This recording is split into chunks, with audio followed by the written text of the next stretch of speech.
சொல்லுங்கய்யா. நமோ நாராயணா. எல்லாருமே இந்த வாஸ்து குபேர பொம்மை அப்படின்னு நினைச்சிட்டு சைனாவோட அந்த வாஸ்து எனர்ஜி பொம்மை வைக்கிறாங்க வீட்டுல. அது நல்லதாங்கய்யா?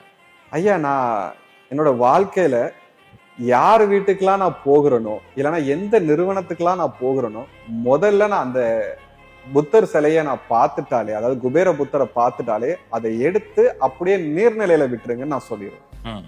அது ஏன் கேட்டீங்கன்னா, மக்கள் தப்பா புரிஞ்சுக்கிறாங்க.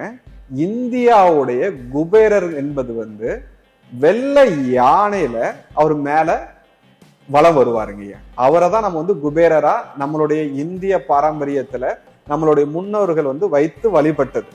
ஆனால் இப்ப அதை விட்டுட்டு என்னை போல ஒரு சாது, அவர் எப்பவுமே துக்கமா இருந்தாலும் சிரிச்சிட்டு இருக்கக்கூடிய ஒரு சாது, ஒரு மூட்டையை எடுத்துட்டு அவர் நடந்து போகக்கூடிய ஒரு சாதோடைய உருவத்தை தங்க நிறம் அடித்து அதை வைத்தா நீங்க குபேரரா ஆயிரலாம் அப்படின்ட்டு தப்பான விளம்பரம் படுத்துறாங்க.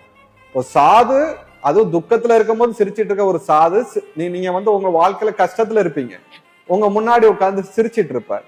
அப்படிப்பட்ட சாதோடைய உருவத்தை வீட்டுல வைத்தோ இல்லைன்னா வியாபாரம் செய்யக்கூடிய இடத்துலயோ வைத்து வழிபட்டீங்கன்னா ₹1 கூட வருமானம் வராது.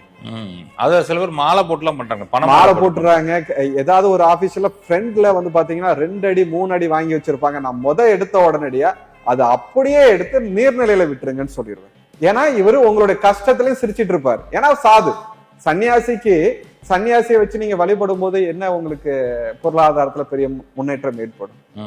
அப்போ குபேரர் நம்மளுடைய முன்னோர்கள் என்ன பண்ணாங்க, யானையே வைத்திருந்தாலே ஒரு செல்வம் செழிப்புள்ள ஒரு உருவம். அந்த யானைக்கு மேல அவர் வலம் வருவதாக, வெள்ளை யானையில வலம் வருவதாக தான் நம்மளுடைய குபேரரை நம்ம சொல்றோம். அப்போ நீங்க இந்த சிரிப்பு புத்தரை நீங்க துக்கத்துல இருக்கும் போது அவர் சிரிச்சிட்டு இருப்பார், நீங்க கடனாளியா இருக்கும் போது சிரிச்சிட்டு இருப்பார். அவரை வைத்து வழிபடுவது சரி கிடையாது. அப்படி உங்க வீட்லயோ உங்களோட ஆபீஸ் நிறுவனத்திலயோ இந்த புத்தர் இருந்தாருன்னா அப்படியே தூக்கி நீர்நிலையில விட்டுருங்க. யாருக்கும் கிஃப்டா கூட கொடுக்காது. நிச்சயமாங்க. நிஜார்ந்த நன்றிகள் ஐயா. சுகமே சொல்லு. நமோ நாராயணா.